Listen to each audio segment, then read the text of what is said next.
All right, everybody. Hello and welcome to the first episode of the Financial Advocacy Podcast. I'm one of your hosts, David Kinder, registered financial consultant, chartered life underwriter.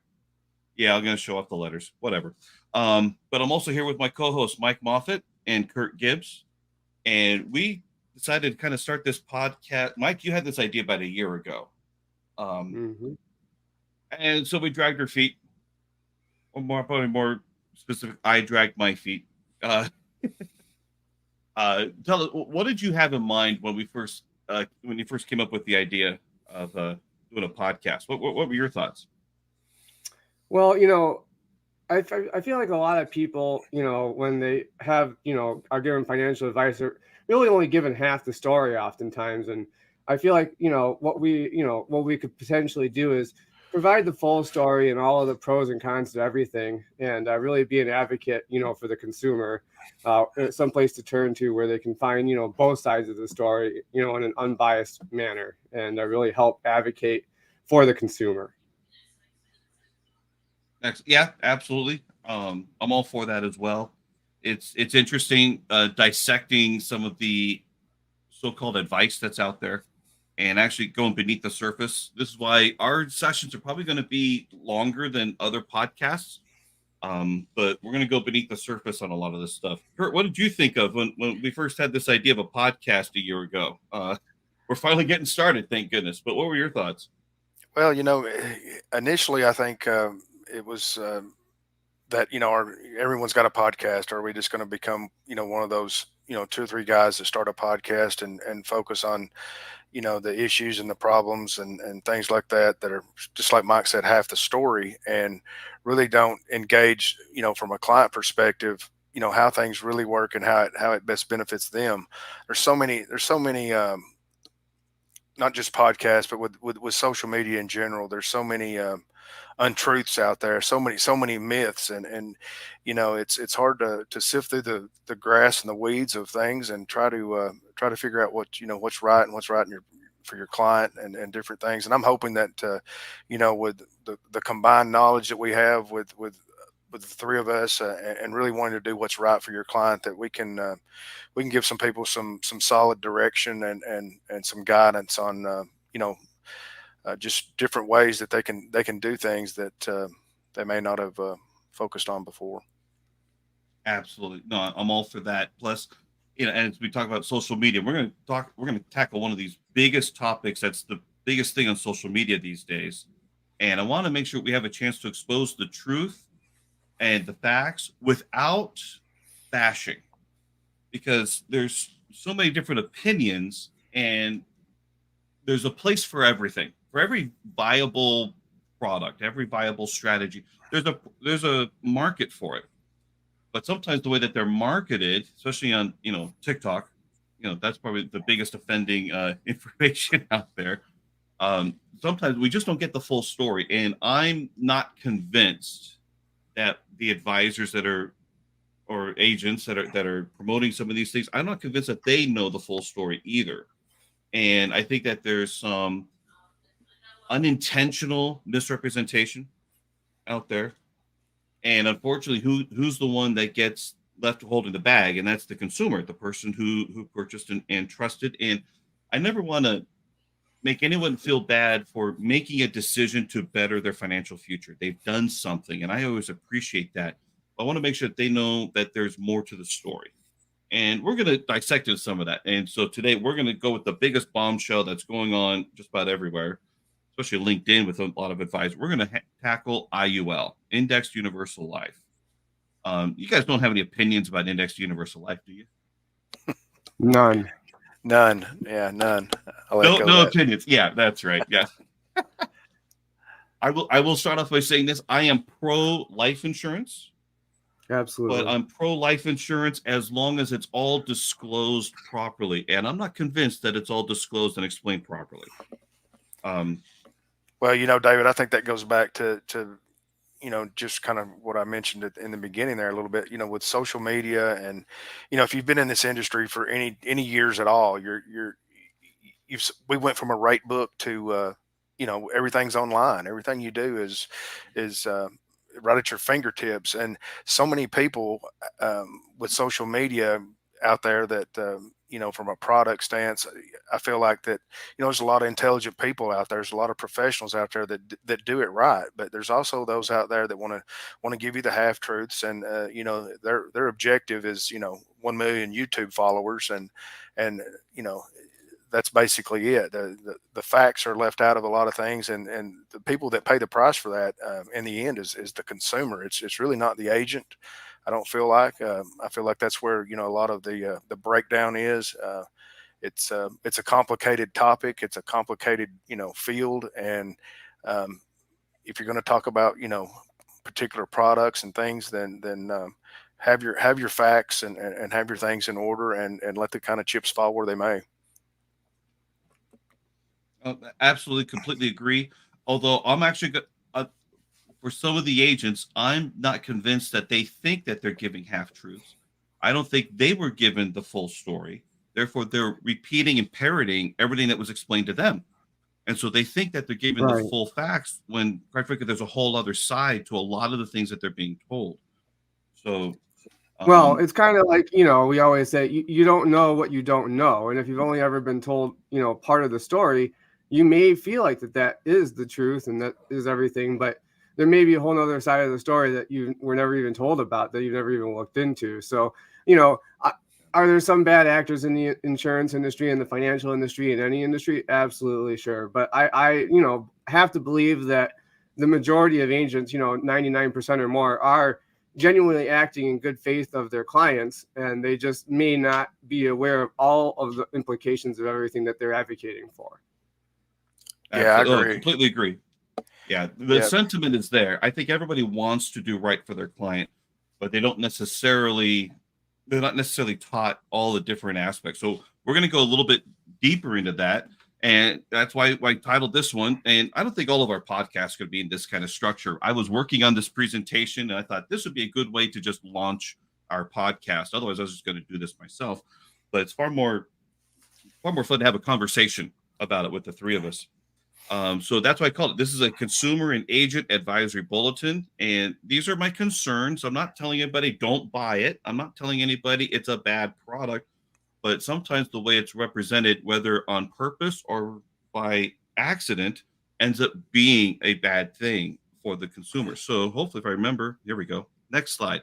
So I'm going to start with some disclosures that we are not soliciting in any way. We're not telling you to buy, sell, hold, nothing.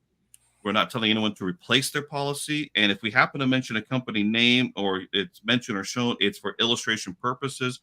Hopefully, we can keep company names out. I don't want to put anybody on the spot necessarily. I don't want I don't want the company compliance or legal team to say, "Hey, what are you saying about us?" So I want to keep it on a generic high level if we can. So one of the things I was trying to figure out a little bit, what is the real difference between whole life and indexed universal life, or basically all universal life policies? And what's I find that's interesting is that most people, consumers, think that all cash value policies are considered whole life policies. And it's kind of become a generic term for any cash value policy, as opposed to realizing that whole life is one type of cash value policy, and universal life, index universal life, variable universal life, and all the other variations, they have different requirements. There's different structures. There's different some licensing requirements. Um, but I was trying to figure out what makes it really that much different. And so I put in that second bullet point is that whole life insurance by contract and design, and we're talking about a fixed whole life policy, it must mature by maturity age, which is either age 100 for some of these older policies or age 121. I think since 2008 and newer, there's new mortality tables on that. As Right. long as all the premiums are met, all the premiums are paid, it must mature. And that means that your cash values will equal your death benefit. But I can't find that requirement for any other policy. I don't think any universal life requires that. And I think when you decouple that requirement, that's when you can get into all different kinds of designs and other things. And I'm not necessarily convinced it's for the consumer. you know. So I think that's what happened. And because it does not have to mature in that way, the cash values don't have to equal the death benefit. They have to call it something else. So back in the late 70s, early 80s, when we finally got computers that could create this stuff, that was when universal life first came into the foreground. At that time, interest rates were going through the roof, kind of similar to what we've had going on now, but not nearly as much. I mean, back then, what were mortgage rates? 15%, 17% mortgage rates Yeah, it way was back when. wild. Yeah, I mean, all the interest rates were way higher, even on, CDs and all this stuff. So, I mean, everything was higher, all interest rates. Except for life insurance. And it's the biggest complaint that until we take a different look at it, yeah, life insurance rates of return or interest rates suck. Let's just get that out in the open. Whole life, index universal, they all stink when we look at it from an actual cash on cash accumulation perspective in the policy. They all suck. The question later becomes, and maybe we'll touch on this at another podcast, is why would it be in the consumer's best interest to have less money in a life insurance policy than have more money somewhere else? We'll cover that at some point. We understand that. The consumer and most agents generally don't.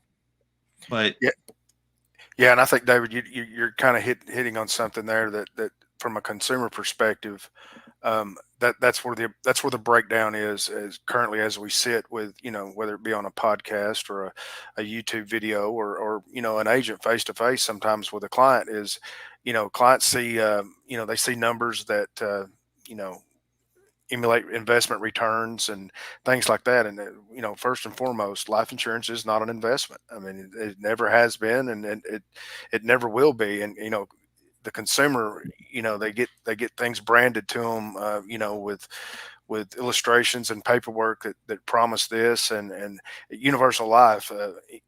If you do any research at all on universal life and you go back to those 80s when the 1980s when rates were what they were, I've got a copy of an old CD that one of my first clients had, and it was like a 12% rate of return on a CD.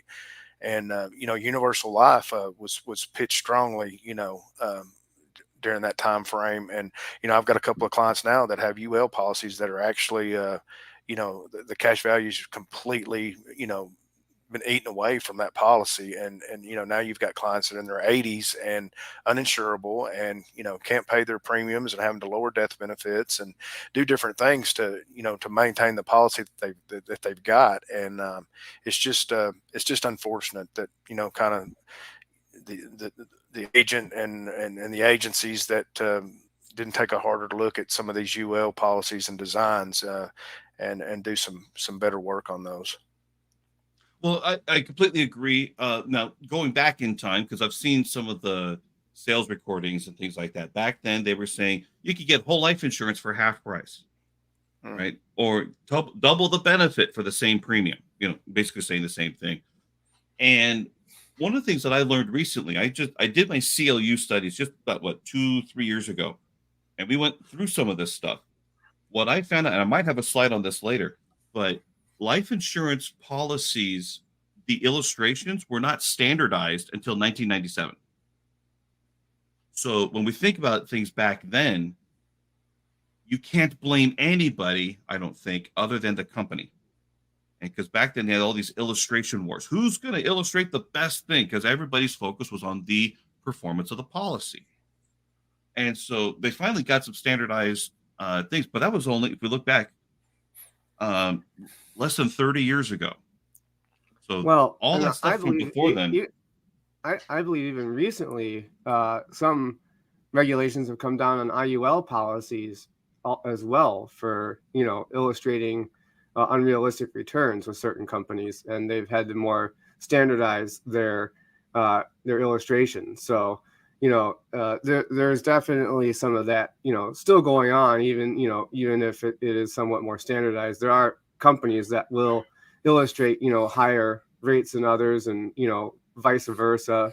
So, I think that there is still some of that going on, although it is much more conservative, than it used to be, at least. Yeah, they've definitely tempered them. But there's still, I agree. There's still some illustration games. I'm gonna go over some of that. So here's my next part. Yeah, here it is. More games.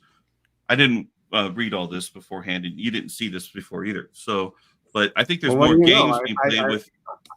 I read your mind. You read my mind. That's it. See, this is why we work so well together, guys. Okay, so but there's more games that can be played with index universal life than anything else. So the thing with variable universal life, those illustrations are regulated by FINRA and the SEC, and mainly because what's in them is mutual funds. They're mutual fund sub accounts. You could find the ticker symbols for these things. They're easily trackable. It's easy to track, and I think they're far more transparent. Now, there's obviously more market risk with the variable universal life policy, because when the markets go down, that increases the net amount at risk, which then increases the costs of maintaining the policy until it rebounds back up. So that is a concern of mine, but at least people can understand it better. The supervision of those policies is tighter, mainly because you have to be a registered rep with a broker dealer. There's a more regulation. There's in a way more red tape on those things. It is what it is. With whole life insurance, which we're going to admit our bias and preference for, but whole life insurance, the illustrations are based on the current dividend scale. We know the dividends are not guaranteed. Dividends are based on the company performance, general investment account, death benefit claims that were paid, and new sales coming in. There's a lot of factors that go into how a dividend is declared and such. But at least when it's being illustrated, it's the current dividend scale. It's not being made up. It's just, if the current practice of dividends continues, this is what your policy would look like, even though it will vary from year to year. But that's the same thing with variable universal life. It will vary from year to year. Well, it's the same thing with IUL too. It is to a different point. So with the difference between variable universal life and index universal life that I make is that variable universal life has market risk, while IUL has performance risk. Right. And I make that difference because obviously with VUL, it has the market risk where the mutual funds can all go down in value. With IUL, no, the cash values, what's in there will not go down based on markets. It can be go down over time based on cost of insurance, the fees. There's different variations on that, but at least it's not market risk, which is what makes it available for insurance-only licensed agents like us. The three of us, I don't think we have securities registration at the time of this recording, which let's say that we're doing this May 3rd, 2024, just in case this happens to change. At this time, we are not registered or regulated by the Securities Investment, SEC, FINRA, or anybody else, state securities regulators or anything like that. So IUL, it has its permutations. Now, here's the interesting thing is that, and we've all heard the stories, there has been several organizations, and I'm not going to call them out, and it's not the companies, meaning the insurance carriers, it's the organizations, and they tend to do something like this. They say, we're going to meet with somebody. Can you put in $100 a month to get your policy started? And do you think you can increase that to $250 a month in a couple of years? And most people think, well, those are both reasonable requests. And the problem is that they set up those policies to fail from the beginning. One, because $100 a month doesn't do a whole lot. And two, is the agent even going to be around to ask, hey, are we going to be able to put in more money later on? Usually these agents, the insurance industry is what, a 92% failure rate? Maybe more, depends on who you talk to. Limmer has all those statistics and all this stuff. But what I wanted to share was based on that. I put in some specs into one company. All three of us actually represent one company that does offer index universal life. I'm using them as an example. And I'm showing a male, age 35, standard underwriting. So it's not ultra preferred Superman, never going to die kind of guy. Non-smoking. We're going to put in $10,000 a year, and we're doing it as a lifetime pay. We're doing every single year. We're not even stopping the premiums. And it's a minimum non-MEC death benefit. Now, what is MEC? MEC, we have to go back in time. I'll only take a quick minute on this. Before the 1980s, there were things called endowment contracts, where you can actually have a contract you pay to age 65. And that's when we talked earlier about a contract maturing, death benefit equals cash values. Same thing would happen, except instead of being age 121 or age 100, you pick a date. you can have it be done by age 65, or you do a single pay, and and you can still have the protection that way for the tax advantages. Well, they adjusted things and said, okay, you can't do endowment contracts anymore, but you can do a modified endowment contract. Well, we want to avoid that distinction. We want to keep the tax benefits preserved. So I did a level death benefit, and I did illustrate. Now, this is for the non-guaranteed part. I said capped 1 year, 0% floor. This is for the S&P 500 allocation. And here's what it looks like. $10,000 a year, bought $619,000 of death benefit, and the policy runs out at age 74. Age 75, it's gone. Now, those are the guaranteed columns, which means maximum insurance charges through the whole thing and absolutely no return at all, no indexed interest at all, which is never going to happen. We know that. The likelihood of this actually playing out ain't going to happen. Never. No, go ahead, Mike. You got a thought on this? No, I was just saying, like you said, that's never going to happen. You're never going to have 35 years or whatever of zero returns. That's unrealistic. But right. Yeah, I mean that is the guaranteed column. So that is essentially what they're guaranteeing, and everything else is not. So. Right. Exactly. And for someone who's age 35 to have $619,000 of death benefit, that's not too bad of a ratio of premium to death benefit. Someone actually feel pretty good about that. And this is an option A. This is a level death benefit. So for agents that are listening, because we know they're going to be, and wherever we put this recording, we're probably going to get some comments on that. But one reason to do level A, for doing option A, doing a level benefit, one, you don't have to worry about changing from option B to an option A later. I'm concerned about retirees or just anybody that buys one of these policies that actually holds on to it for a long period of time. Will they remember to do that? And I'm pretty sure the agent might actually not just be retired, the agent might be dead by that time to even work with the client to remember to do that. So that's one part. Other part was some companies are limiting their living benefit riders to only the permanent part of the policy, not necessarily for term. That's obviously not every company out there. But like if you wanted a chronic illness benefit, this is when you can't take care of yourself. It's just basically a long-term care benefit, but it's not long-term care insurance. There's a differentiation there in the tax code. But the higher the benefit you secure, the better that benefit will be.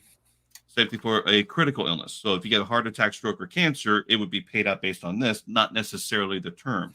But every company's different. So like everything, check your contract, see what you actually have. But that would be one reason to go for option A, the level benefit, and it runs out at age 74. And what I put next? Yeah. So this guy, I'm bringing this up because this is a great standardized illustration. This was actually in the life insurance exam preparations. And I'm not talking about your physical. I'm talking about for insurance agents that are actually studying to get for the exam to take the test to become an insurance agent. This stuff was in there. And what's interesting is that they don't put any numbers in this. So just real quick, the level death benefit, which is here in the middle, obviously, it doesn't increase, it stays level. Your cash values, at least over time, should be going up and increasing. At least that's what we want to have happen. And the insurance protection or the net amount at risk is going down the longer you're having it, the more you're funding it. The increasing death benefit option looks like this might be more expensive because the insurance is increasing as your cash values are increasing. The problem is that, and there's this one guy, and we're going to point this guy out because this guy, I proved him to be a clown. They don't realize that option B starts at a far lower dollar amount. And he didn't like that I took him to task on this. So here's the same thing. I did the exact same illustration, same company. And the only change I made was instead of level, I did increasing. Just to show what would the difference be. And I'm sorry, guys, that's really fine print there. But going all the way down to this third thing, it lasts to age 94. Because it started with what was it? 218,508 death benefit. It increased as the cash value increases, but it's so much lower. It's about a third of what the other one was. So this guy, I already talked about this one. Not everybody needs to be an option B because of the things we talked about. But this guy, this zealot, this guy, I took him to task. And it wasn't just in this post here. It was something just earlier this week. I haven't had a chance to upload it. But I could tell he's never run an illustration in his life. He doesn't know how the levers work. He doesn't know the economics within the policy. He can spout everything about it, but he's never even run one. And yet he's getting all this publicity, lately negative, because it's being proven he doesn't know what he's talking about. But so I put a nice review for his book. Don't buy it. It's just not worth it. Well, this is just once again proof that there's enormous breakdown within agents and the ability to distinguish exactly how these things are designed and how they work. Yeah, exactly. And I'm not going to say that I'm the absolute expert. There are certain parts that I don't know. And I know that there's other companies that run things a little bit differently. So, and again, we're going to say this a lot. Always check your own contract, check with your agent on the particulars of yours. But it's just helpful to actually know how these things work, especially before writing a book. So don't buy the book. Well, David, So I said- the option A, option B is, that's been a topic of discussion inside the IUL since the beginning. And there's a lot of unknowns with from a client perspective of which best suits my need. And that gets into, understanding enough from a client perspective to say, okay, I want the option A, or explain why I should have option A as opposed to option B. So, once again, it gets into not just, taking your agent's word for it, so to speak. Do a little bit of research if you need some on your own, or hopefully you've got an agent that's going to sit in front of you and explain exactly what those options are. Absolutely. And hopefully have someone that just isn't going to say, well, it says here, right here in the illustration. One of the things I like about the way the three of us work together is that we don't necessarily need an illustration to share how concepts work and still be fully compliant. Now, obviously, at some point, an illustration has to be signed. But one of the things that we also know is that the law favors the non-drafting party of a contract. So if there was a misrepresentation, just because the client signed doesn't mean that they understood. Exactly. And that is a problem. It really could be. So I really hope that clients are making very informed decisions of the nature of what they have. So I put in this slide in here that, who's responsible for all this stuff at ongoing, but life insurance is treated far more like real estate than it is an investment account. Now I'm talking about from the industry perspective. So your insurance agent may help you to purchase a contract. They may be your agent of record, but it's still the client's policy. So, the client can do whatever they want with the contract. So when we purchase a home, you had a real estate agent, probably. You own the home now. It's yours to do with what you want, obviously within city codes and zoning and all that other stuff. And there isn't really an agent of record for your real estate. But your agent doesn't receive, your real estate agent doesn't receive ongoing compensation the way that an insurance agent would. But what's interesting is that the consumer can always contact customer service. And I think I have that here. Yeah. So customer service, sorry for all the companies out there, you guys suck at giving advice. Okay. You don't give advice. You're very good at figuring out what is the client calling in about. And yes, we can do that without necessarily going over the consequences of what they're going to do and understanding that stuff. It's just, I see more issues sometimes with that. So yeah, I'm calling out the entire industry because quite frankly, you don't pay them well enough to want to study this stuff. They don't know how to give advice. They just say, here's what you can do. But of course, legally, I'm sure they're not allowed to give advice. It's like, my job is to tell you the options. You own the your results and the consequences. But if you have a question on your policy, please call an agent. Call someone who knows how these policies work. Hopefully, your agent And if not, you might need to contract with someone else to help you service that policy. Be prepared to pay a small servicing fee, but there should be someone to help you understand the consequences and of everything you're doing with your policy. Yeah, I think that's another, obviously another breakdown with the system is, and from an agent perspective, I think everyone needs to understand also that we don't know everything. That that if we don't have an answer to something, a client asks a question, and we don't have that answer right in front of us. It's our job to find out what that answer is, not just call the service center and get their explanation, but to do our due diligence and dive into whatever situation they have that they have questions about, and make that from an educational stance, give them the the uh, the understanding that we're gonna do the best that we can for them, and that it is going to be in their best interest, based off what we know, not just what a 1-800 number provides them. Right. Oh, absolutely. And of course, one of the things that a really skilled and educated agent would also do is dive a little deeper into the consequences. So I'm going to make this up because I didn't think of this in advance, but let's suppose you got a policy that has significant gains and it's either about to lapse because of too many loans or the client wants to cancel. Okay, what's the amount of taxable gain that would be in there if and when the policy decides to lapse in that year? What is that going to look like? Are there any loans to be repaid? Are you going to have a higher taxable gain than the proceeds you're actually going to receive? We know all the consequences of all the decisions that are being factored in, which I'm not always convinced that customer service will do. Well, I would like to think that, yeah. Yeah, I mean, it gets into the something that part of our group that we've heard on a regular basis is just make your client aware of the implications of the decisions that they have already made or the decisions that they're thinking about making, because it could be the difference between you keeping the policy that you have or losing cash value in a policy for termination reasons. It just there's several different reasons and actions that need to be looked at before you make a decision. Absolutely. Okay, so my next one was, okay, I should have edited that slide a little bit better. Oh well.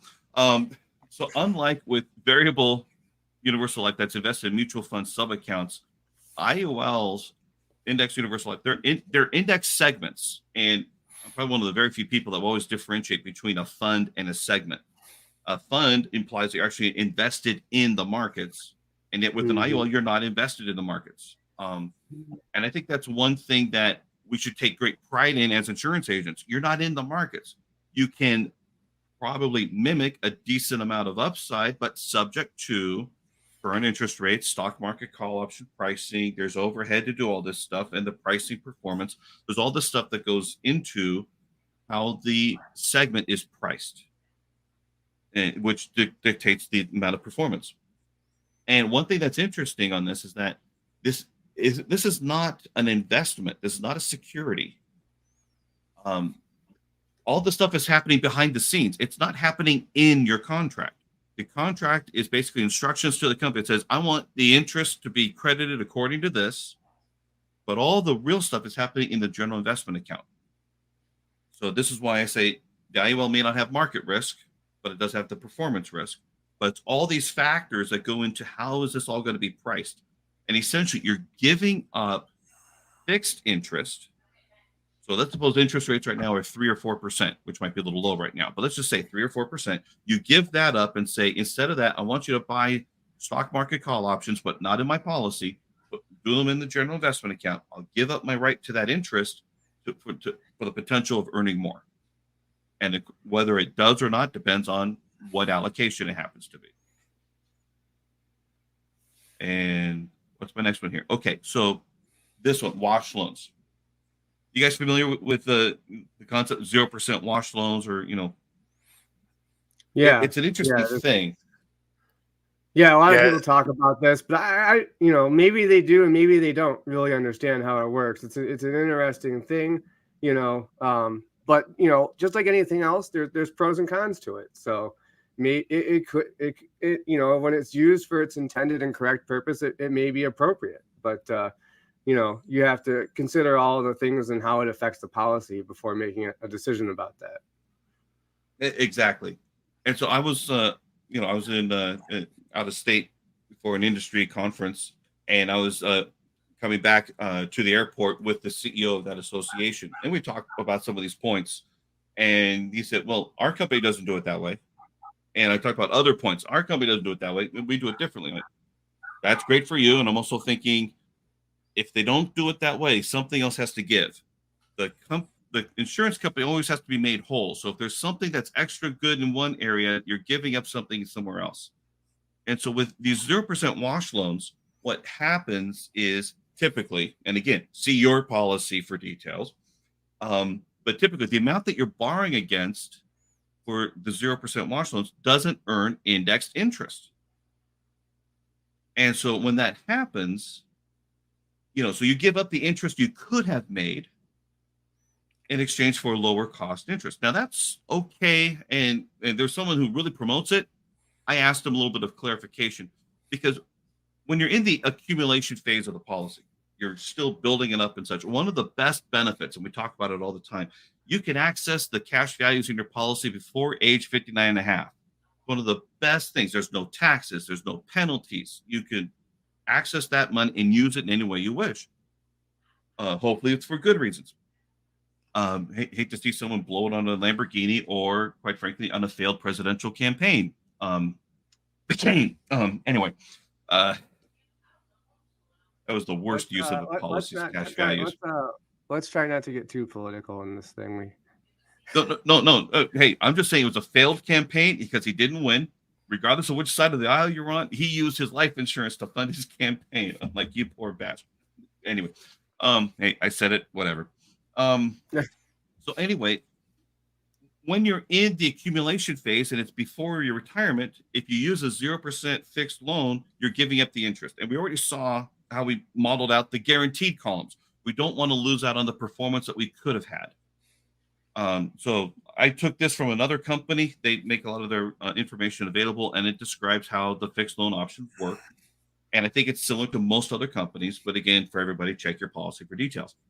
So, but there's one person, and he's very prominent, and I love the guy, David McKnight, great guy. I've read at least one of his books. I have not purchased or read, was it Look Before You Lerp? Yeah. I think that one, he gives a lot of details what he looks for in an index universal life policy. He's a big fan of it. But one of the things he said, it's like 3 weeks ago or so in my Facebook group, he says, don't forget that certain IULs offer guaranteed 0% loans. Whole life does not, cannot stress this enough. And I asked him, I said, well, I've got problems there because you're going to be giving up the indexed interest. So what he says, I don't know if it's on this screen or the next one, but what he actually says is he doesn't advocate the use of borrowing against your policy until retirement. So it's important to realize his distinction, a little convenient, but it's his distinction that he makes. Now, from there, in retirement, that's supposed to have $1 million of cash value in the policy.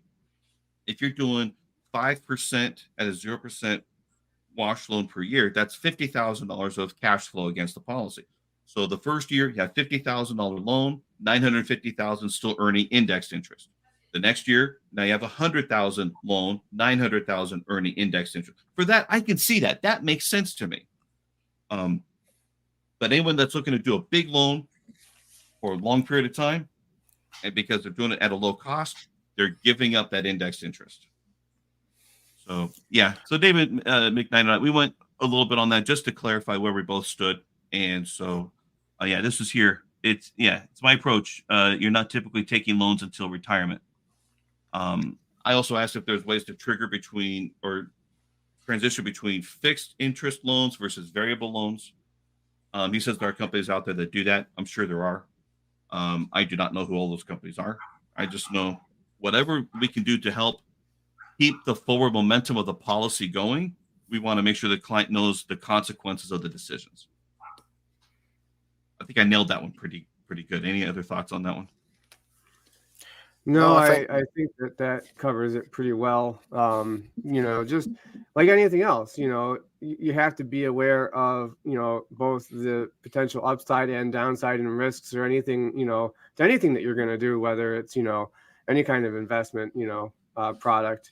So yeah, I think, if you're going to use a quote wash loan, you should definitely be aware of how it's going to affect the policy versus, using a non-wash loan, and how that could affect the policy, and understand the pros and cons to both. And then, uh, make use whichever one you feel is going to be in your best interest for your goals and uses.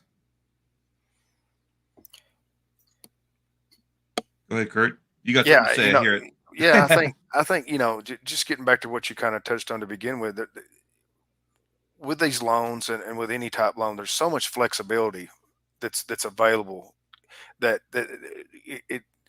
it really gives a client, an option that they may or may not have with other products, as far as how they're going to use it, if they're going to use it at all, and the consequences of what those are. And that's kind of what I love about everyone it gets on the spill that wants to talk about how whole life, you sit in some of these posts and some of these forums that there's no flexibility and there's no this. Yes, there is. That's there's a lot of flexibility, especially with the way that we design the strategy and how we use it, and different things.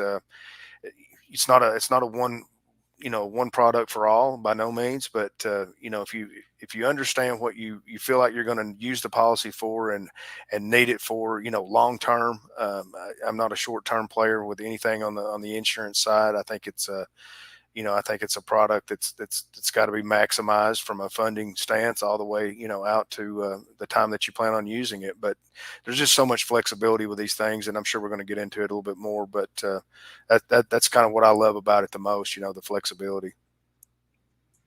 Absolutely, yeah. And like your point, I think a whole life insurance gets a little bit of a bad rap because it's talked about as fixed premium payments, fixed this, and it doesn't. They don't understand that there's far more flexibility than it gets credit for the whole life insurance side. But of course, yeah, for indexed universal life, it does have that flexibility. And so my general advice might be that's my key phrase there, but if you're going to take out a loan against a policy before your retirement, take out a variable interest rate loan and plan to pay the interest each year. If you can't pay the interest at least each year, then that interest is going to compound against the policy, but you won't be giving up the index performance of the policy. So I would rather see that still be there. And you might pay a couple of years, or you might have a couple of years of interest that compound. You still have the flexibility there. It's just going to be a little bit out of pocket. And I'd rather see that and have the policy be healthier that way. So, yeah, so that's just one area that I wanted to highlight on that. So my next one, this is my big topic here. I hate this one. Misleading index performance, and this is by the companies, you guys. Oh man, when I started diving deeper into this, I got pissed because when we look at the illustration wars of the 80s and 90s, because the illustrations weren't standardized until 97. I might have that slide in here, but now they're standardized, and now they're still trying to play games.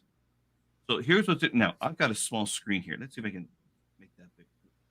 That's better for me. Okay. So here's what it says, and I'm going to leave the company name out. And no, I'm not going to call them that. Okay. But the historical look back rates indicate how the strategies might have performed had they been available, which means they didn't exist during those periods. They're an average of the 1 year rates calculated for each of the strategies. Look back rates include the current participation, floor, and cap or spread rate. These are all the factors that go into pricing how these things work. And yet there's a 1% strategy charge. So they're going to charge you a fee to go in there for the potential of what this thing might do. And then it says here, this 0.6 plus credit for the volatility control plus strategies are not included. And to see the next page for even more details. So when we look at it, and this is a little strange, it starts with the 5 year, then 10 and 15, starting from the right going to the left. we've seen people talking about here. Our IUL would have gotten you 15.3% over the past 15 years. It's so misleading. And yet 15 years ago, well, we're in 2024. 15 years ago would have been 2009. What did the market do? Everything but it went straight up, essentially from 2009. The crash happened in 2008. It had nowhere else to go but to go up, which I think is why they stopped at 15 years instead of keep going back 20, 25, 30. I mean, why do the math if it already looks good? Well, David, it reminds me of back, during, for me, FINRA days, if you want to call it what it is, of being a registered rep. And, a particular company that, I had sold mutual funds with, actually, and they weren't the only one. There were several companies that did this. They actually delayed a lot of their, glossy sheets with with average and actual returns and their 5, 10, and 15-year period lookbacks until, intentionally after that date, so that it would make the performance of what they had, enhanced it a great deal. And once again, it's just it's unfortunate that companies will kind of do that on certain things to enhance their bottom line and make things look better than what they actually are, because it's no different than doing that with a mutual fund and doing that on an S&P index. So just once again, just another thing to consider when you're looking at doing something with your money. Yeah, and I just to add real quick, I think that this gets into the conversation we have sometimes about, actual rates of return, where even though it shows a certain return, it didn't maybe actually perform that. So, kind of that whole thing where, there's actual versus illustrated. It can be a little bit, different, depending on how the numbers they use, right? Because, I mean, just taking this one example, if they had included, 2008 in this illustration, the whole thing is totally different. So actual versus average, can be two totally different things. An average can say one thing, but the actual could be completely the opposite. So you have to be very careful when you look at these things and understand how they're actually showing these returns. Yeah, we can tell these numbers are cherry picked, and in order for them to make the sale, they don't have to go any further, which is what brings me to Cheryl Moore. I didn't ask her if I could quote her, but since she already offered it in the Facebook group, she went through a very good dissertation on some of these things, and especially that particular index. And she even reemphasized there is truly no historical performance because the index didn't exist even 1 month before the product launched. Disclosures on indices are like this are akin to the index has no history, but here are some numbers we put together, assuming it does have history. I mean, how? And Cheryl Moore, we can tell she's on top of like product development. She's been on these committees. She understands these contracts far better than most people. And technically, she's not even an agent, guys. Yeah, I mean, if you're looking for total transparency and the facts on performance of product and how they work, Cheryl's obviously she's obviously to me the most reliable and transparent source available, I think, to all of us as agents and and IMOs and FMOs and everyone in between. She just really is obviously passionate about what she does, and she's also an advocate for not only the agent but for the client as well. She wants what's in in both parties' best interest. Oh, absolutely. Right. And and she shares a lot of some of her personal story, which I don't have the right to reshare here, but she is very much pro insurance, but at the same time realizing that there's some games being played, and this is what all of this is talking about. The fact that all these different costs and things. And I'm not going to read through all this. Someone can hit pause and see this and realize what's being talked about here. Of course, if you're listening to it as an audio, I'm sorry. So anyway, let me get to the next part here because she went on for quite a bit here. But this method has an annual 1% fee. Now that fee, I did not incorporate because it was a different company. But imagine incorporating an additional fee that goes against the guaranteed values. Now we have an additional drag an additional area that needs to be made up for in performance that may or may not happen in those indexes. So we're paying a guaranteed fee for the insurance company, which might be in our best interest or might not, depends on which year. And so, of course, Cheryl has her thing. She's been doing this for 24 years. She's an independent expert with history of enforced policy management, illustrations, product development, research, and expert witness work. Insurance companies will increase charges on enforced insurance contracts. They will also reduce participation rates and caps or increase spreads on enforced insurance contracts. And sadly, they will distribute illustrations that are too good to be true. What they make on the sales of these products is far beyond what they would have to pay to settle a class action lawsuit. So, and this is her advice. You have to do the research yourself. The insurance company has a vested interest in you selling their product. This speaking to us as agents. Your marketing organization does too. Be careful out there. So that's a great warning on all these things, to just be aware that obviously the three of us shared those concerns. This is it. I kept talking about this. I wasn't sure if I put the slide in. But yeah, no uniform standards on illustrations prior to 1997. Companies created their own illustration wars and used very favorable or rather unrealistic expectations. And NAIC interest adjusted indexes are required. That's interesting. I wonder how that plays into the other stuff. I don't know. But that was for my CLU course. My last part is index multipliers. This was before these made up indexes came about. Basically, you could pay a fee to have the chance for a higher cap or higher spread or whatever it is in order to get more return. It's the same concept. But every time a fee is charged against your cash values, there's less money to compound, particularly in those 0% years. And that could be a trouble further on down the line. I just don't want to see anything interfere with the cash value accumulation of a policy as much as possible.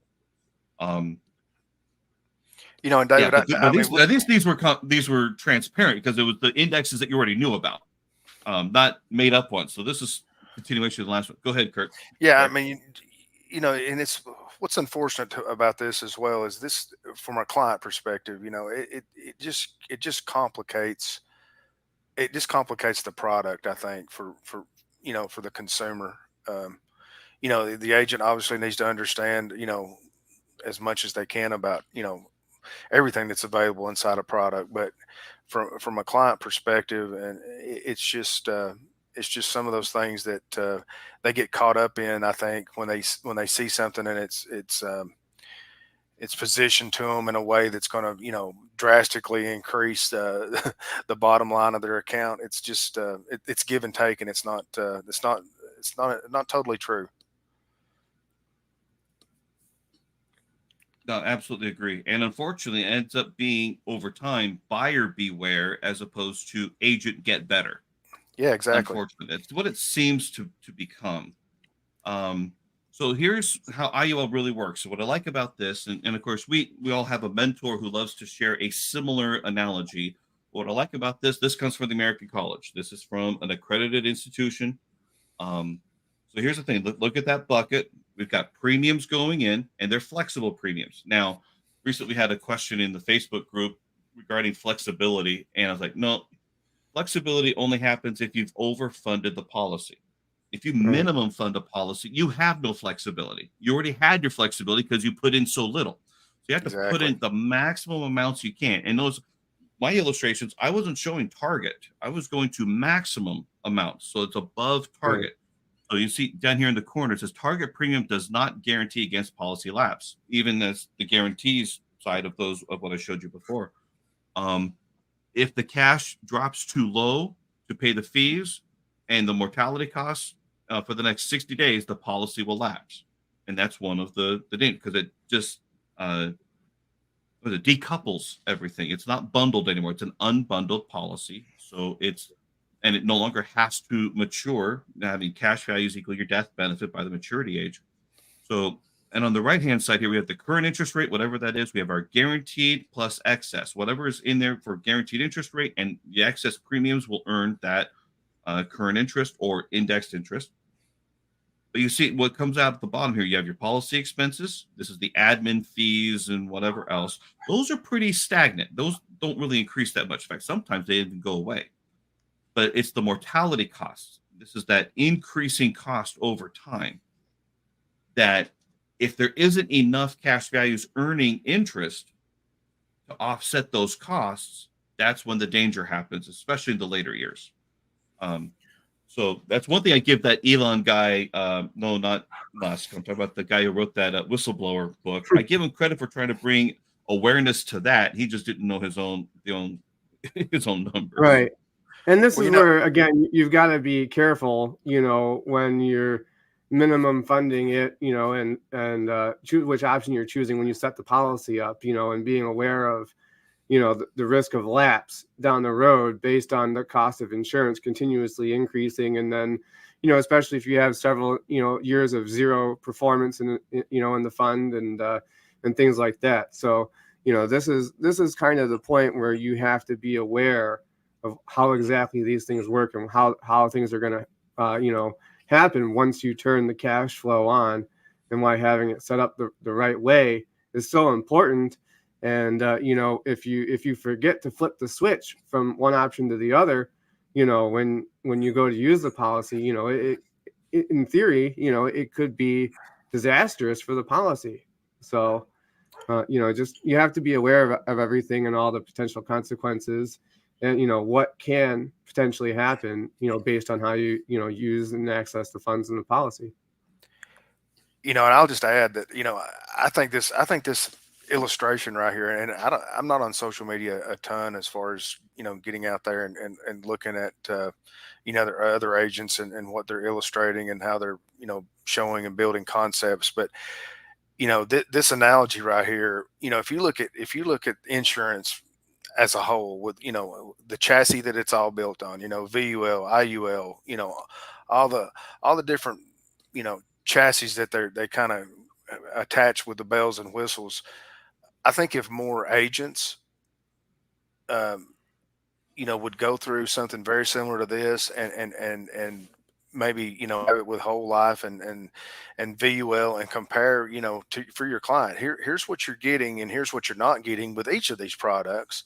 And, if you're comfortable with, A, B, or C, then that's your decision. But here's what's not just could happen. Here's what will happen if you continue to, limit, the amount, or not max fund, but just fund, minimum fund, some of these contracts. Here's what's going to happen. It's not going to happen, in year one or year two, but it's going to happen when you are going to rely on the policy the most. It's not going to be, what you thought it was. And if you understood it better, and maybe, it's something as simple as this illustration right here on the IUL, I think the consumer would have a much better grasp of what they're actually purchasing. Absolutely, Yeah. 100% agree. And there's a video that was done by now Dr. Guy Baker. It's called, and you can find it on YouTube. It's called, when I look for it, it's Guy Baker, The Box. And it's a great video. And he talks about the actuarial assumptions behind life insurance and how what happened to the insurance industry back in the early 1800s. They all went down, and how the products were designed, things like that since then. And one of the best lines in that whole video is you fill the box, assuming the policy is the box, right? You fill the box or you pay the curve.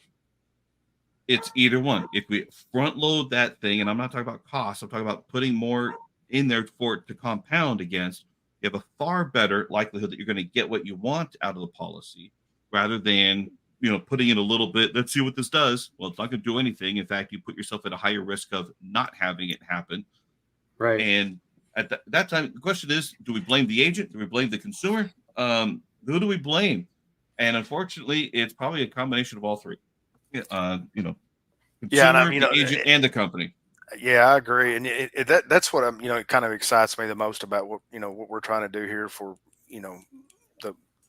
the client facing side of this, and from an educational stance, is let's just put it all out there, and not be, biased one way or the other as to what product it is. Just understand the moving parts of it that are going to be, uh, a cost to you or an asset to you, and make that informed decision based off the facts. And it's something as simple as what we're looking at right here that helps really clarify a lot of the unknowns that the general consumer out there that is looking for you to have their best interest in mind, that brings things to a point to where that they feel like they know all they need to know to make that informed decision.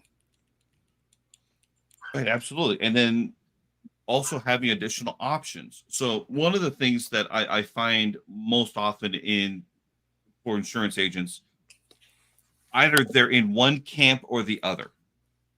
Yeah. They typically, because and I don't mind that people love their company.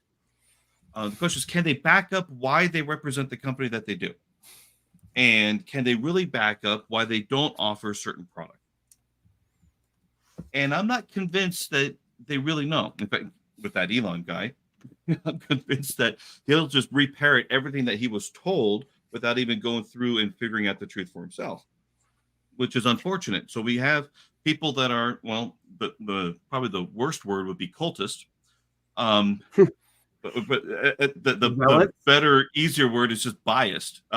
So how about zealots? Zealots, yeah. Well, the zealot definitely inspires a lot of fear on a lot of things, and I just can't. I got to expose that garbage. Also, okay. I think I'm amazed that after being in and around the industry for a good number of years now, that it seems like everyone is drafting or creating their own product out there, as a spinoff of something else. That kind of gets into probably a different topic, but you've got a lot of insurance companies creating IULs now. Since that's kind of the topic today, they're creating these, and the cost is so it's enormous compared to some of the other carriers that offer the same IUL, and it's because maybe the company's smaller and they have to charge more fees, or you can get deep into the weeds with that. But just recently I came across an IUL that not only was it just poorly designed, it was it was with a small carrier that has just gotten into the space, and it's just it's one of those, the latest greatest bells and whistles of something that they're kind of spinning it off and selling it that way. And it's unfortunate. They've been in the policy about a year, and it's just unfortunate that there's so many people trying to get into this space with IUL and think that that's the fix all to creating tax exempt income and retirement and do different things. And it's just not the one product that fixes all. Well, admittedly, IUL is such a sexy story to tell. You get the upside of the market, no downside risk. You get, you got your life insurance too. You take out money tax free. I mean, it's all the same kind of stuff. Now, but granted, I feel better with a company that has at least been has experienced their own experience in the variable universal life market. Anybody that's created VUL, I would feel far better about their IUL, because at least they've got that experience of pricing and proper representation, things like that. A new company just getting into IUL for the first time, not sure how I would feel about that. So no, that's a good point. Want to just go over this real quick? What's the difference between IUL and term insurance? And that term insurance does have increasing costs after the level period ends. So if you have a 20-year period level term, that term will go up probably by at least a factor of 10, and then go up either every year or every 5 years thereafter. Term may be guaranteed renewable, but it's not necessarily guaranteed level after your term period. And that's one of the big things that one company that's very well known for their stance on term insurance, their policies say they've got term to age 95, but that doesn't mean that it's guaranteed level pricing to age 95. It just means you can keep it. Just keep paying the premium. And in fact, the premiums are not level to age 95, because I just had a conversation with one of them about this. yeah, it's interesting that even some agents that are dedicated to one company don't even know their own policy. It's unfortunate. Right. But term is terminating coverage. It's not just for a temporary need, but it is meant to be temporary. It's priced to be temporary. It's priced for you to outlive it. It's not meant to be lifetime coverage. Now, if you have a temporary need, you've got a loan that needs to be covered or whatever, that could be one use for that. Mortgage, Yeah, for a mortgage or a business loan. There's many car loan. different needs for that. Hey, car loan, technically, car loan, if something had happened to you, you could get credit life and do that Yeah, probably that's through the true. same lender, and that could pay it off for them. And there's gap insurance that would cover that. Right. There's some different things that are out there for that. Not my space, but it's out there. But anyway, but IUL is marketed as a permanent cash value policy because it's in that category. But if it's not going to be that permanent unless we take care of it. Yeah, Well, absolutely. it's interesting because I was looking at another company, not to be named, and I was looking at their product, and you got to really dig into it and read the fine print. But it says, if you fund it at this amount, that's only guaranteed for 7 years. If you fund it at this amount, it's only guaranteed for 10 years. And then even if you fund it at some other ridiculous amount, then it's only guaranteed for 10 or 15 years or whatever to stay in force, unless you have, and then you still may have to put more money into the contract. So you got to just be careful, because a lot of these people will show that I've seen, certainly with this product, minimum funding this thing without even mentioning to the client that it might only be in force for 5 years because they didn't fund it properly.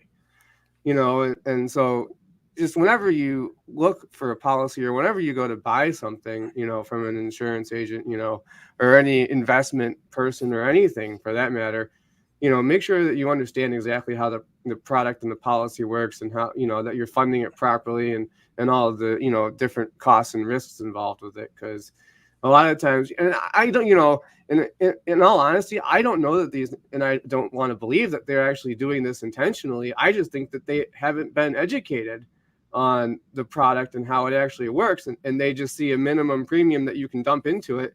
And then they think, oh, well, here's the minimum premium. And, as long as you're paying this minimum amount, you're okay. But, once you actually read what it says, you realize that the thing's only going to be enforced for 5 to 7 years. That's all they guarantee. And then after that, you probably won't even have a policy. So, just always be careful, what it is that you're purchasing, and make sure that the agent that you're buying it from understands what it is that they're selling you, because they may not even know, and that may not be intentional or on purpose. They just may not even know. They may not have been trained properly. So, I would always, make sure that you fully read everything and understand anything, whether it's an investment or insurance product, before you purchase anything. Such an important point there, because sometimes if agents aren't seeing enough people on a favorable basis, they might be looking to do a shortcut. And I mean that hopefully in the best of sense, and think, I need to get the sale. The lowest premium should help me get the sale placed. Mm-hmm. And that they're looking at the short-term agent need, I want to get paid, as opposed to what's going to help the client solve the problem that we're trying to solve for, and making sure that the premium is priced within the company to help guarantee what the objective is. And by the way, there are some IULs, we know this, that they're not purchased for the performance aspect, but they're purchased for their guaranteed non-lapse riders. So that's Right. another way that these could be used. But as long as, again, it has to be at that funded level. So there's this one company, Right. and they make it pretty obvious that, this is the premium that guarantees the coverage to age 80. Here's the premium to 85. Here's the premium to 90, then 95. And obviously it's higher the longer you want it. But I like how they keep it very simple that way, to make sure that the client understands what they're doing. It's right there in the illustration. So hopefully, if a policy is being purchased for that purpose, it's pretty obvious how long that premium is guaranteed for, as long as you pay the premium every year. Right. The particular product I was referring to is actually a universal life product, but yeah. But yeah, Same it's, concept, exactly. same general idea. Yep. So I want to talk a little about this, the fifth one, which is the overloan protection rider. And I'm not convinced everybody knows why it really exists. And so here's the thing is that if you have a policy and you fund that policy very well, and you're in retirement, and I'm talking about retirement ages, and you start taking out loan distributions against the policy, if your loans get too high, the policy can lapse. Now, that is a bad thing because here's the thing when a policy lapses and there's loans against it, the loans get paid back first, and then whatever's remaining gets paid to the policyholder. But anything that's a gain in the policy is taxable in that year. So you may have a taxable gain, but you won't necessarily have the money to pay the taxes out of it. That's the problem. And that's why it's called a phantom income tax. So the overloan protection rider is in place to help prevent a lawsuit, to make sure that the industry that knows that we are selling and offering life insurance as retirement savings vehicles to use them strategically, we want to make sure that the consumer isn't harmed, whether the policy doesn't quite perform or you take out too many loans. We just don't want that tax bill for the client. So it's not necessarily a consumer benefit. It certainly sounds like it, but it's really an industry reputation preservation strategy. It's also an insurance company reputation strategy. I'm not saying it's a bad thing. In fact, out of the companies we work with, 2 of them have them even with their whole life policies. Mm-hmm. So, and I can't think of any IUL policy out there that's worth having that does not have it. I'll make a quick note. The illustrations I did earlier on the option A and option B, there's different ways to illustrate. And I thought, well, gee, should I use the CVAT, cash value accumulation test, or should I use guideline premium test? Because there's 2 different calculations, all that. And believe me, I do not know the difference between the 2. I just run the numbers and see what I like. But when I did it for cash value accumulation test, it said overloan protection rider not available. Well, I made that decision real easy. I'm going with the other one because I am not going to decline the client from that benefit. But the industry knows that a lot of life insurance policies are offered for retirement purposes. And the last thing we need is the industry to get reputation that, oh my gosh, right when they need the benefit the most, the policy lapses, and now they've got a tax bill. That's what I believe that it's really for, help preserve the industry. Okay, I'm trying to hit, okay, this slide, this is what I want. Okay, so back, this one. So why is all this happening? And I have a theory, and this is a Wall Street Journal article. It's happening because insurance companies need to be more profitable, or they're getting greedy, either one, pick your reason, because they're being owned by private equity firms. We have private equity, venture capitalist firms. They're buying these insurance companies. And what can they do to help boost the bottom line? They increase fees, but they can't just increase a fee. They've got to provide a potential benefit for it. So I think that a lot of it is all just to bolster their bottom line, and perhaps at the expense of a consumer who is not fully educated and could even be ignorant of what they already have. That's my conspiracy thinking that is not too far from the truth. And of course, that's written by Leslie Schism, our favorite retired Wall Street journalist on the insurance industry. But that's what I see is being the reason. These companies, they want to juice up their bottom lines. How can they do that while keeping policyholders happy? Well, gee, you pay us this little fee, we might get you a little bit more. We get a guaranteed fee, but you get the potential. Mm-hmm. And I just see that compounding as being kind of an issue. And perhaps, and this is a thought that I just had, perhaps this is why some of the bigger mutual companies are not getting into that space, because they don't necessarily need to play that game, and they don't see the need for that. Now, granted, I think every one of them is going to entertain it, but they have a different perspective. They have a different business philosophy, especially being a mutual insurance company, than some of these stock companies do. Just my thought. Come on, guys, you got to say something about this.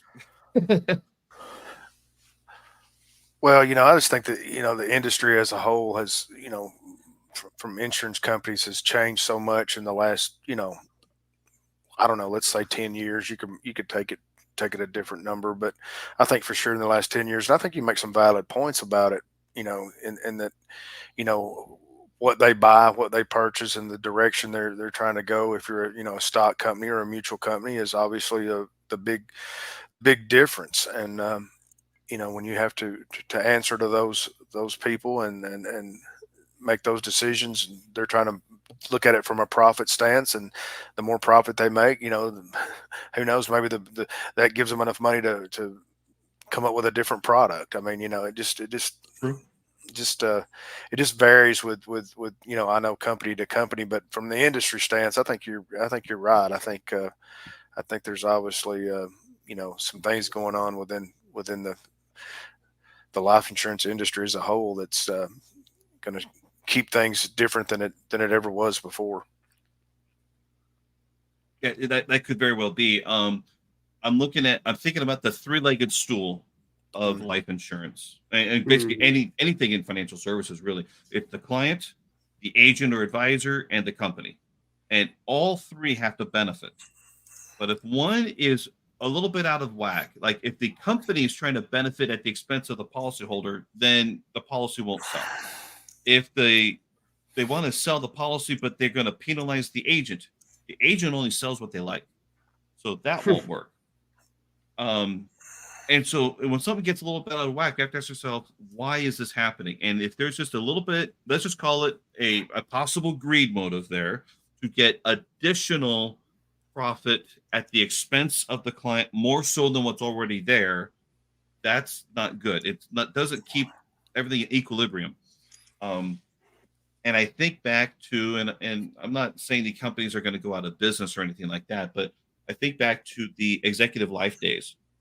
And granted, I was in high school. Actually, I was in junior high at that point. But I did meet the author of, wherever the book is at. I can't see it. But I met the author, Gary Schulte, who was one of the executives of Executive Life, talking about what happened at that company because they illustrated the best. They had the best ratings. And I'm pretty sure at the time it was a mutual company. I'm not sure. Might have been stock. I don't recall. But because of how they were investing in the general investment account, and they thought this wave can't stop, that's what took the company down. The compensation was decent, the illustrations were great for the client, but the company was taking a little too much risk. We've got to make sure we as agents and advisors that we're representing good companies that have a sound business philosophy, and so we're cautious certainly about this kind of thing. Exactly. What I have on here. So yeah, if they could disguise the opportunity to earn a higher rate of return in your policy by wrapping it with a fee charged regardless of performance, that can weaken your policy over time. So that was my concluding thought there. Oh, can I share my sound? Oh, this was good. I don't know if I can do it. Because I put it, okay, it probably won't happen. Yeah, it won't happen anyway. So I got a clip from Rush Hour 2. And Rush Hour 2, if you guys don't remember, this is the Ricky Tan, I think it was his name. He opens a casino, and they're using counterfeit money. So imagine a business where people hand you money, and in return, you hand them back absolutely nothing. That is the great American dream. I mean, that's essentially what that clip was saying. I'm like, when I remember that, I was like, that so fits what this could be, because what could end up happening with these policies is that you've paid all these fees over time, and one of the options you can do is you can lower the death benefit in order to preserve what's in there. And sometimes you have to do that, which meant the insurance company profited the entire time and doesn't have to pay out what they originally promised. So anyway, I like that clip. Yep. So here's the thing. What can we do? What can agents and policyholders do about all this? And so the first one is fund your policy above target to the maximum non-MEC limits. Verify that you're actually allocated to the indexed interest segments that you want, that's available. So just double check and make sure. You'd be surprised. I remember reading, this was years ago, of this agent was such an idiot. He was selling annuities at the time, and he was talking about how great the indexing was. But in the legal complaint against him, he wasn't allocating anybody to the indexes. He put everybody in the fixed interest account. So just because you have an indexed universal life doesn't mean you're earning indexed interest if you're not allocated to earn the damn indexed interest. So something to double check on. If someone's going to use those 0% wash loans, use them on a short-term basis, 5 years or less. And ideally for 50% or less of your cash values, because we don't want to lose the possible indexing that can happen. If using a variable loan, pay back the loan interest to the policy each year out of your pocket, and that will help restore your policy's performance. Keeping it simple, I would prefer that we stick to an S&P 500 annual point-to-point. I would avoid those new composite indexes and those index multipliers that charge fees. Over time, if you need to, you can simulate what we call a reduced paid up death benefit. Again, reducing the death benefit, and that will reduce your ongoing costs, which really means the insurance company got to charge fees on a benefit they didn't have to pay out on. I know, but it's more important that you keep some coverage in place to preserve what you bought your policy for. Of course, keep in touch with your agent or find a professional agent to help review your policy. And if they didn't write the policy, be prepared to write them a consultation fee for their time and expertise. Because that's usually how these policies work, is that they only pay the original agent. Even if you change the broker of record, you may not necessarily get a transfer of commissions. So just be prepared, 100, 250 bucks, whatever it is, just to pay for that agent's expertise. And this is the last part, you may want to explore options to 1035. This is the tax-free exchange of your policy values to other policies that might be a better fit for you.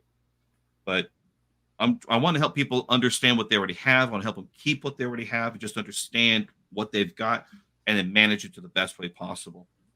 Can you guys think of anything? I think that's pretty thorough, but yeah, no, I think we covered it pretty well. There may be a few things that we can maybe touch on a little bit more.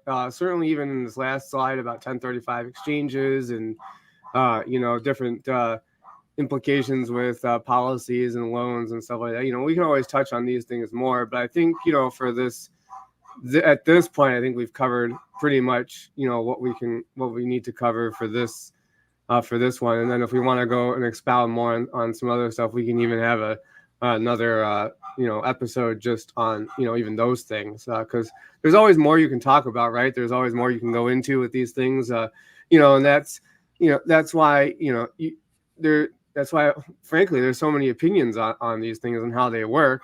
And, having somebody that really understands how these things work and how they affect the policy and the different outcomes is so important, when you take out any type of a life insurance contract or any type of other investment, policy, is just making sure that you understand exactly how everything affects them. And, not just buying some fancy brochure that the salesman slid across the table to you. So that's really the important thing, is just to know exactly what you have and how it works, and that it fits your needs and goals.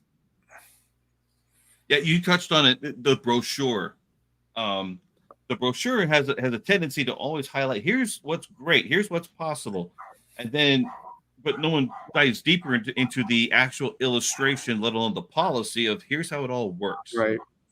They're just signing, saying, okay, I've received it now. Oh, you got 2 weeks to cancel, and they rarely do because they're happy about it. But being able to go through all those details and understanding what does it really mean, so key. I think we did a pretty good job of at least the biggest issues. I think that's out there. What are your thoughts, Kurt? No, I think so. I think Mike, kind of summed it up really well there. I think, for us and moving forward with, those out there that want to listen and hear what we have to say, it's for me, and I think, I think I speak for you guys too. It's going to be about education and understanding, or understanding and educating, I guess, was the way it should be said. But there's so many moving parts to all these things on an insurance contract, and the flexibility that I mentioned, and the indices and different things that affect the performance of a lot of these products, different things. It's just so important to have as much understanding from a client perspective that you can have before you make that purchase. And if you've already had one of those policies in force now, and you've got questions and concerns, reach out to us through all the avenues that are available, and let us take a look at that and give you that understanding and that education on what you've got. And from like a school teacher stance, we'll kind of mark it up and grade what you got, and if you're comfortable with the way things look, then then good for you. Then that's our goal. That is our goal, and beware when we bring out the red pen. But at the same time, it's like, well, we got to look out for you. And the hardest part, especially for agents, is trying to admit their own bias and trying to make sure that whatever the recommendation is really is going to make the client better off. And it's tough because let's be clear. Our biases are, we want to make sales. That's an obvious one. Let's just get that out there. We want to make sales. We believe what we believe about life insurance. We think we're right. Okay. But the question then becomes is, can I help you be better off? And that's a totally different thing. And in fact, that's one reason, we'll probably touch on this in another episode, why the Department of Labor and the fiduciary rules and the term fiduciary has promulgated over everything. And to me, I mean, fiduciary has a legal connotation. The main thing I look at is, can I help the client be better off having worked with me than before? The most that we can do that's what, no, I don't care what you call it. Now, it's above suitability, which means, can I get away with a sale? I look at it as a professional code of conduct. It's, can I make you better off? What would I do if I were you with my knowledge? That to me, that's where everybody should be. So there's a whole article on that one. We'll touch on that one in the future. So anyway, gentlemen, I think we've concluded our first podcast. What do you guys think? Yeah, I think we did a great job.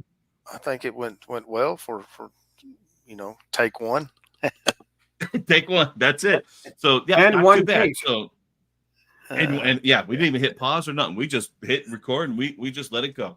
So anyway, everybody's listening, thank you so much for listening. We obviously have a lot more topics to cover. Looking forward to having, not only discussing various aspects out there, but also bringing on guests and interviewing them and getting their perspective. Why do they do what they do and such? What do they want the public to know about our industry? There's so many different directions, but I wanted to get started kind of with a splash of basically saying, UIUL clowns, the ones that are clowns and selling it, you guys are on notice. And I really hope that professionals that are listening to this, we're gonna slice and dice this thing. We're gonna timestamp it and help. Hopefully, this becomes shared in such a way that people will want to share this with their clients. Say, this is why we're doing this right, or you guys, this is why I told you this policy isn't structured well for you. I hope that this is largely used for good. So obviously, hit like, share, subscribe, whatever the things are that you're supposed to do. Please do that, and we'll catch you at our next one. Thank you so much.